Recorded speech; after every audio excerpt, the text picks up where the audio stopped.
You see, Joe, there's all kinds of milk runs out here in the Pacific. There's the Mitchell bombers, for instance. You can read about them every day in the papers. Knock out the Jap installations, soften them up for invasion. Then there's the TBFs. That's a nice, clean, juicy job. Nothing like punching a Jap transport in the belly with a torpedo. Corsairs, yeah, they've got a milk run too. And believe me, those babies sure can deliver the goods. There's another kind of milk run too. One that hasn't got anything to do with headlines. But it's got to be done because it's important. Very important. Somebody's got to make this milk run. Mostly it's us. Marines and SBDs. Here's the Joe. A lot of people say we sure did take the Gilbert Islands fast. But all we really took fast was Tarawa and Macon. And what about the Marshalls? All we took were a couple of islands. Same with the Marianas, and the Palaus, and the Carolines. Yeah, the Carolines. Now how many Japs they've got in the Carolines? Easy 100,000. What keeps the Japs quiet on all those bypassed islands? Our Marine milk run up the back alley of the Pacific. A dirty, deadly job. Every day, same thing, hour after hour. Load up. Start out. Deliver the goods. And get back, if you can. Say, how'd you like to come along on a milk run with me and the boys? Okay, pick a dauntless, and let's go. You get up in the morning, and on your way to mess, you remember that there's something special about today. It's got nothing to do with Japs or Zeros. This is big stuff. When we get back, a ball game. And the losing side buys the beer. After chow, we drop around to the COs for briefing. General gives us the score. A couple of reconnaissance planes brought in the dope that the Nips are trying to break out. They've got a couple of transports and barges. They've also got some air support. Don't know where they keep digging it up, but they've got it. Mission? Destroy the transports and barges. Tear up the Jap airstrip so they can't be used. Same old milk run, same old enemy, same old wonderful hard-hitting, hell-raising dauntless.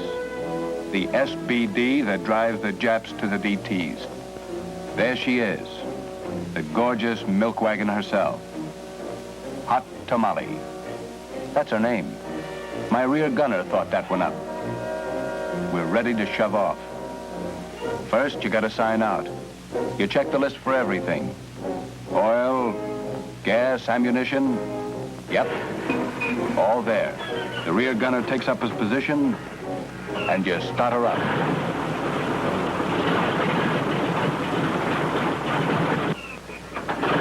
Hot Tamale sounds good. She's got a voice deep in the throat like Tallulah Bankhead. Same kind of temperament, too. Right behind you, there's Mike, best poker player in the outfit. And there's Louie. He's the pitcher in our ball club. And Billy. Billy's rear gunner says Billy sings all the time he's dropping bombs on the Japs. Well, Joe, looks like a big party today. Corsairs, Mitchell bombers. You're on the Coral Strip. You get the OK sign.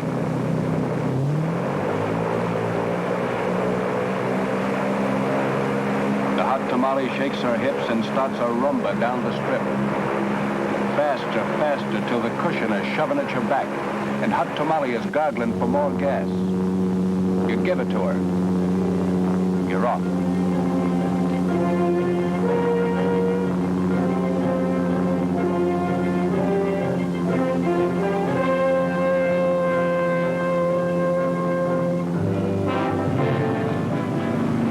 Right along will be Mike, Louie, and Billy.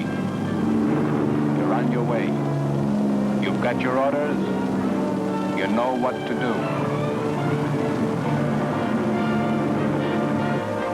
By the time we're in formation, the rest of the team will be taken off. The Corsairs, the F-4Us, the Gnats of Death, the Zero Butchers, the little big guys of the sky, and then the Mitchell Bombers, twin motors, big jobs, precision side of the team, carry the big stuff.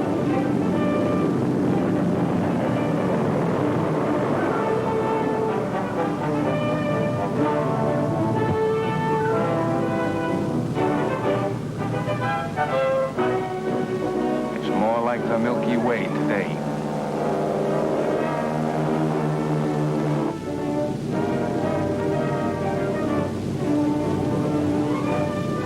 We've got a little time yet before we arrive at the target. Over an hour. Gives you a little time to think. And there's plenty to think about, too. You always begin by thinking about Hot Tamale. She's carrying a snootful today. 1,000-pounder in her gut. A 100-pounder under each wing. The rear gunner will try his guns to see if they're okay. They're okay. I'll try mine. They're okay. Nothing to do now but wait till we get over the target. That is, nothing but think. The motor gets to sounding like a church organ in your ears. Steady. Strong. Funny, Joe, what comes into your head? Maybe a girl's face. You don't even know her. It's a face you saw in a crowd someplace. But it comes into your mind just the same. Clear, alive, like you just saw it again. I don't know, Joe. You just think, that's all. Nothing special, just thoughts. Then it's almost time. We'll be in over the target in a minute. We're coming in at 14,000 feet. They know we're coming in by now. Their radars picked us up. For a second, you can imagine their anti-aircraft taking a bead on you. Their planes will be up pretty soon now.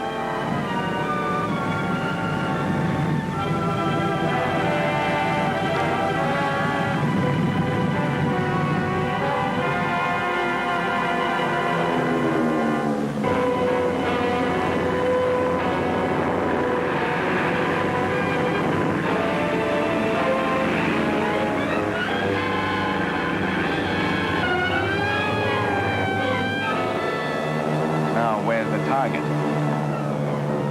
Push over a bit and take a look. Ah, there's the landmark, just like on the reconnaissance photo. Okay, Mike and Louie and Billy, high-speed approach. Now it's up to the Hot Tamale. Ah, baby, we're going down. 10 seconds like a bat out of hell. Enemy bullets and flak float by like jabs of ink. 8,000 feet over target. 5,000. 3,000. 2,000. Release bombs.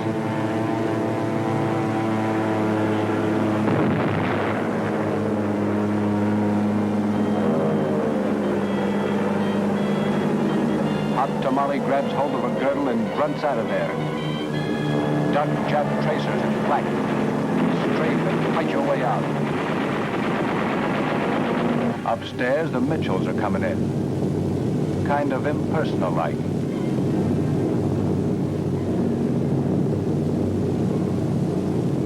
They begin to deliver their milk bottles.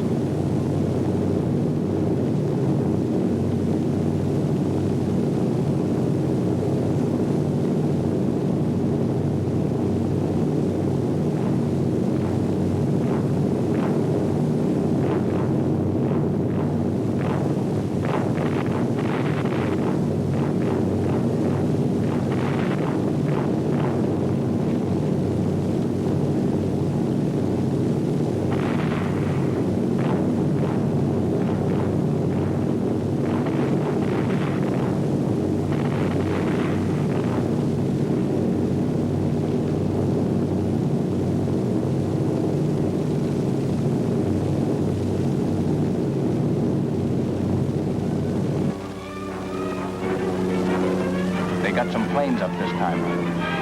All kinds. Zeeks, Nates, Tonys. Our Corsairs, pick them out. It's good to see. For a while, it's practically wing-to-wing stuff.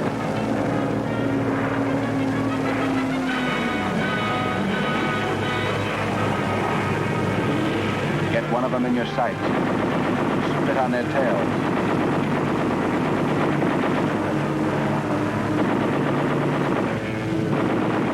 Follow them down.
You notice that one of the transports is still in business. That's Mike's target. He circles.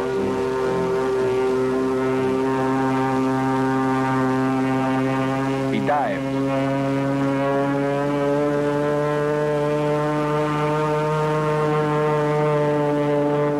He lets go.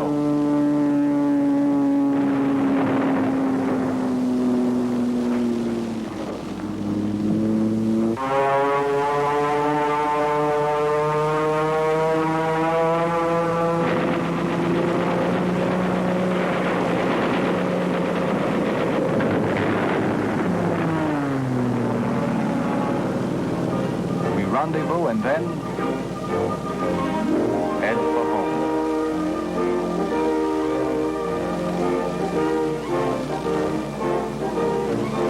You don't think about much on the way back. What happened is over. What's going to happen is too far off. Right now, you're tired. A tall, long glass of beer would taste good. Yeah, cool beer.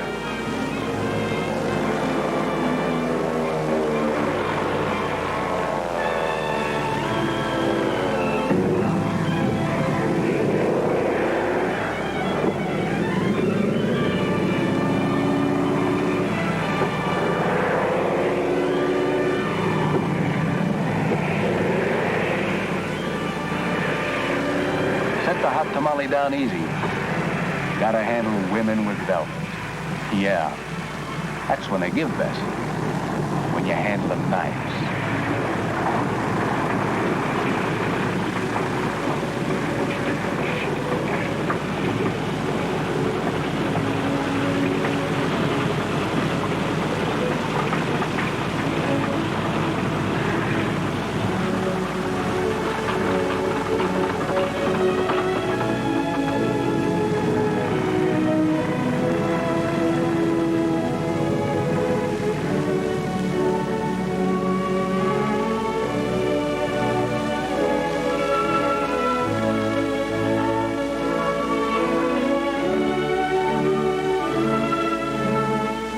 Now the crew chief takes over.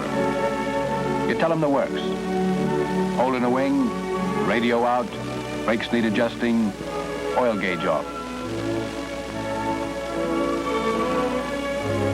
Then we go to the operations office. Tell the chief the score.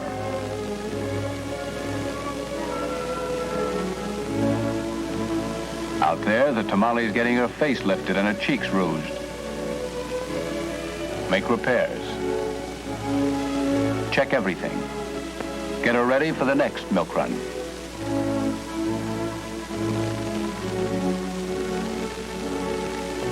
.4:30, the ball game. Louis pitches a hell of a ball game. Big game. World Series stuff. Chili ump. Exciting stuff. Later, the beer. Cool. Cuts through the sweat. Tastes good. Say, you ever hear the one about the traveling salesman who, Well, Joe, that's what we mean by a milk run. Not very exciting. No headlines. Just routine stuff. Every day, hour after hour. A dirty, deadly job. Sure, Joe, you can tell the folks we've got the whole Pacific in our back pocket. But it takes a police force to keep it ours. Thousands of Japs with planes and guns, and they can't do a thing. We've got them in a bottle. And the milk run is the cork that keeps them in.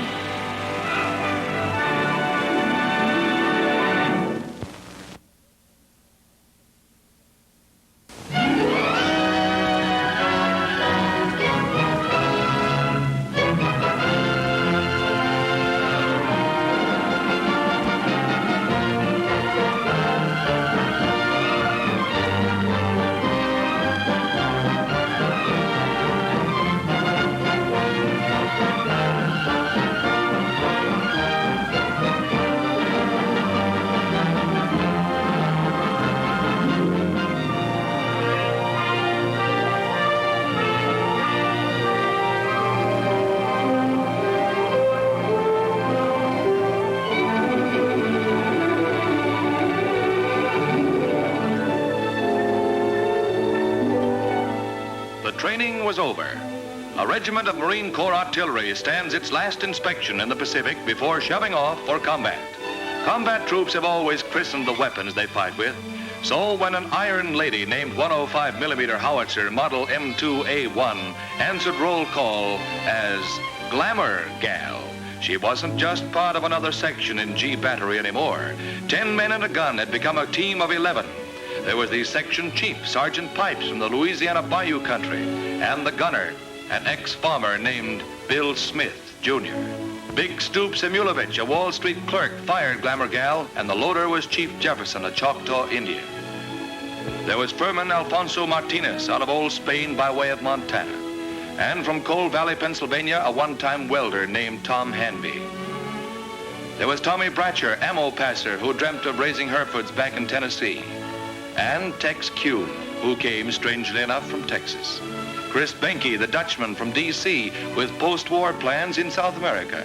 And the old man of the outfit, Pop Reynolds. These were the ladies' escorts. They had bullied her and babied her from Camp Pendleton to Pearl Harbor. And while they often wished she'd looked like the portrait painted on her shield, they were proud of her. When the order finally came to shove off, everybody knew where they were going. Truk, Formosa, Malaya, French Indochina, every place from Tokyo Yacht Basin to Bremerton Dry Dock. They all had the straight dope except Glamour Gal. From here on out, the division would be in its combat phase. Many of the men were already veterans, and many had never smelled powder burning except on the range. The guns were arsenal tested and tried in the field. But the ultimate proving ground of men and guns together would be the battlefield, the secret destination sealed in the fighting orders of the task force.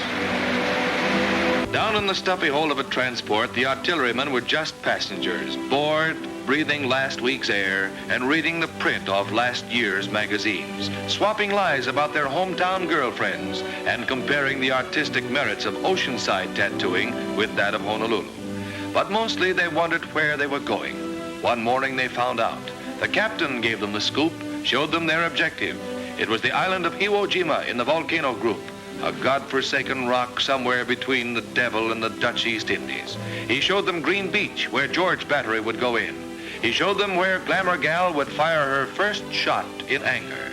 He showed them where some of them would die.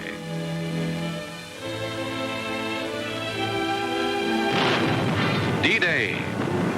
Iwo had already gotten the roughest preparatory rub-down of any spot in the Pacific, but it still crawled with Japs, and it looked like the first wave was going to have to fight with its feet wet.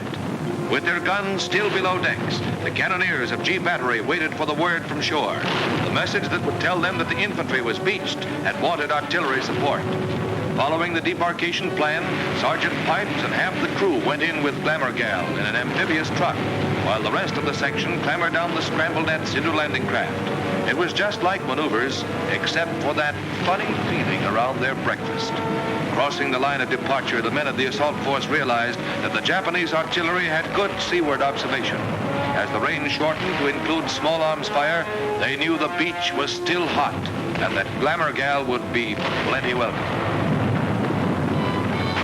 Running a hellfire of sniper shots and mortar bursts, G Battery hit Green Beach. It was shin deep with soft volcanic ash that rendered most towage vehicles inoperable. There was no time to deploy inland. The order was to set them up on the beach, which is already cluttered with traffic and supplies. It was exposed and enfiladed, but the infantry was in trouble. And as quick as they came ashore, the guns were met by their crews, moved a few feet, and registered on their first combat target, menacing Mount Suribachi, the main observation post of the Japanese defense system. Glamour Gal fired her first shots like a veteran. There wasn't much to it, no mathematical searching for an invisible target. She rifled them right over the heads of the infantry, almost point-blank range. The whole battery was in there pitching, and up on the rock, the Japs could practically look down our barrels and read the fuse settings.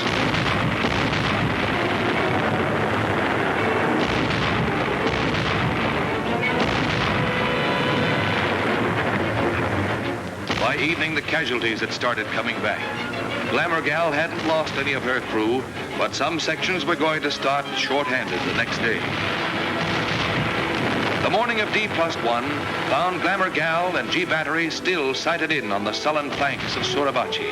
The beach was still cluttered. The guns were crammed into a 20-yard front. The range had dropped to 800 yards, matching trajectory with the M1s of the infantry. And somewhere inside that 800 yards, the infantry was starting the assault that would put the flag on Suribachi. But it took teamwork to put it there.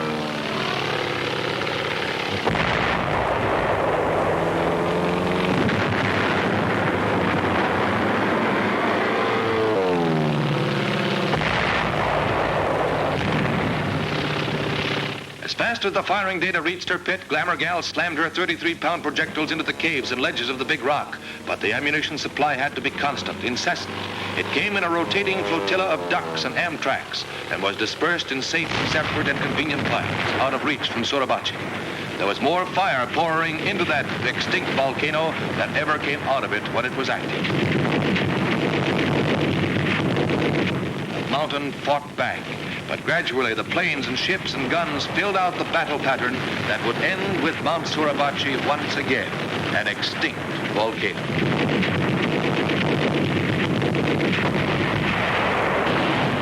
Close by Glamour Gal's gun pit was the surf-washed wreckage of hundreds of our landing craft, many of them gunned to pieces, bringing shells to the artillery. When they were hit, the debris wounded our gunners. The litter of derelicts made subsequent landings dangerous, but we owned the beach, an unshakable foothold on Iwo Jima. With the southern spit of Iwo in our hands, we still had to blast the Japs from the remaining 3/4 of the island. The action was moving northward toward the Jap-held airfields, and there was no rest for G Battery.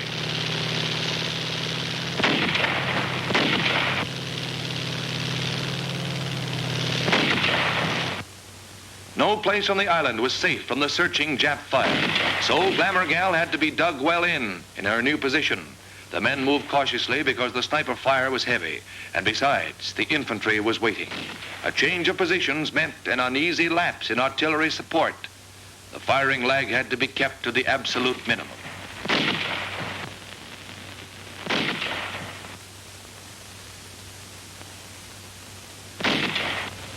The enemy was expert at infiltration, and local security was important. While Glamour Gal was digging in, her little sisters carried the ball. Traditional to the Marine Corps, the highly mobile 75mm pack howitzers delivered continuous fire to the north in the face of heavy losses from Jap counter-battery fire.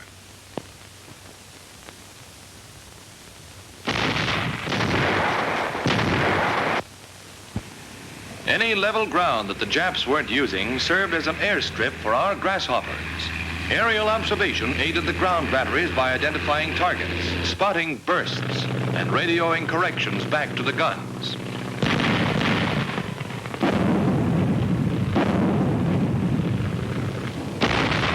At the southern approach to the first airstrip, another battalion of 105s was set up on Glamour Gal's flank. Since the afternoon of D-Day, these two outfits had shared range and target. When Glamour Gal was properly emplaced in a well-protected pit, her alignment was checked. All guns in the battery had to be as parallel as an aiming circle and a lieutenant's mathematics could make them.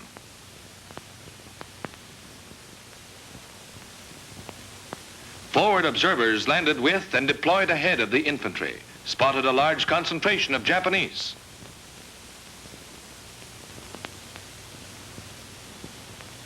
They phoned the target data back to the Regimental Fire Direction Center, who would pass it down to battalion and battery positions. From the front to the gun pits, the Japanese troops and installations traveled down the chain of artillery command, acquired a jumble of grids and decimal points, and emerged at G Battery as a fire mission.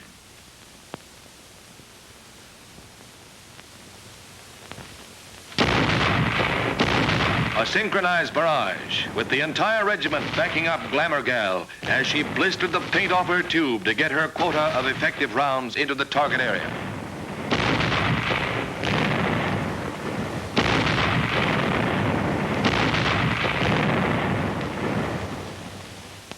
The forward observers kept each section supplied with fire data. On this mission, the gun crews couldn't observe the effect of their own fire, but they knew that within 25 yards of every one of their bursts, no Jap could live.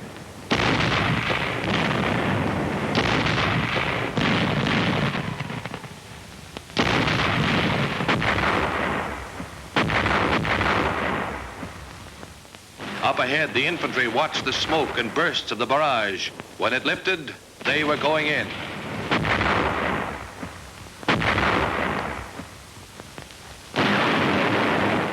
The area neutralized, our riflemen moved in, but the Japs had managed to pull a few of their cliffside guns back out of our barrage. Enemy mortars and artillery were still zeroed in on the path of our advance. Rocket and tank teams delivered direct artillery and flame against the fortified ridges and into the firing ports and embrasures of the Japanese caves.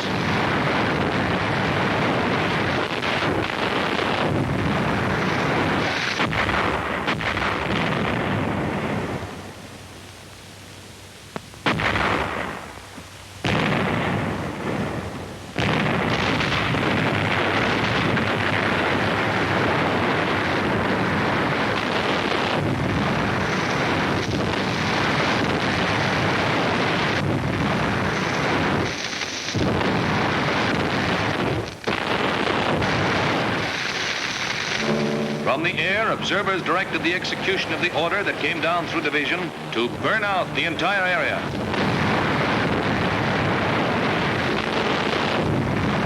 A lull in the fire requests meant no rest for the gun sections. Glamour Gal had to be cleaned and ready for the next mission the infantry might call for. And the ammunition had to be unpacked during spare moments, for there would be no time when the firing started. Whenever possible, it was prepared in advance as well. The shell casings were loaded with powder bags, the number depending on the probable charges to be used. On the projectiles, fuses had to be set for everything from super quick to come next Sunday. Everything was prepared swiftly and with mathematical precision. Anything else might mean the loss of seconds in serving the guns, and seconds counted on Iwo Jima, where the Japanese, in the desperation of their last ditch, were pouring everything they had into our lives. They tried to stop us. The air was full of hot iron and purple hearts. Our advance continued northward.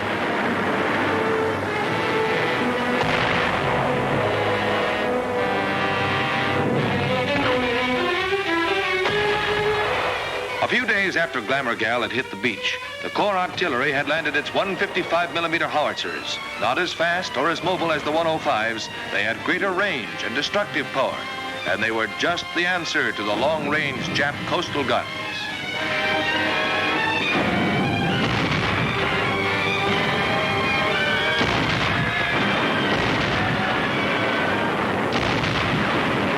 The nights were often very warm for February when a high-trajectory artillery duel was on. It was give and take until the Japs sent a lucky shot into the division ammo dump.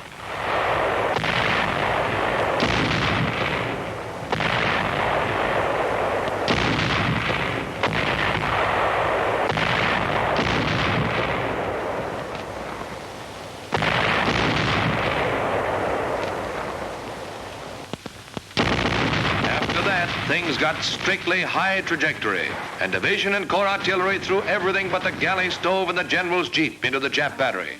In the morning, the Japanese guns were scrap iron. All over the island, the enemy defenses were crumbling.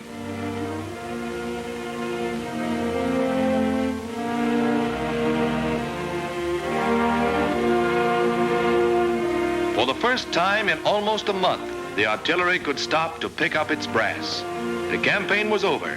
After 28 bloody days of fighting, the name of Iwo Jima went into the battle honors of 3 Marine divisions and into the glorious traditions of the United States Marine Corps. Glamour Gal was now a veteran. It had taken a paintbrush to name her and 28 days of blood and fire to baptize her.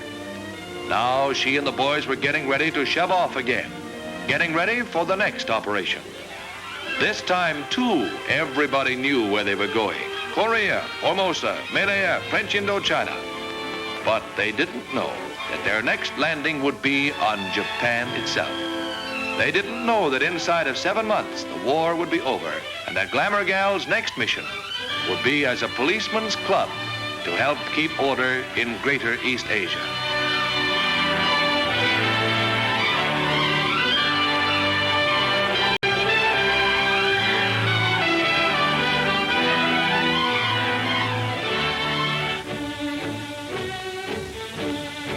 Some of them would never know. Pop Reynolds, the old man, was still back there, back on Iwo, and so was the captain. They will be there forever. Just a small part of history, the story of 10 men and a gun.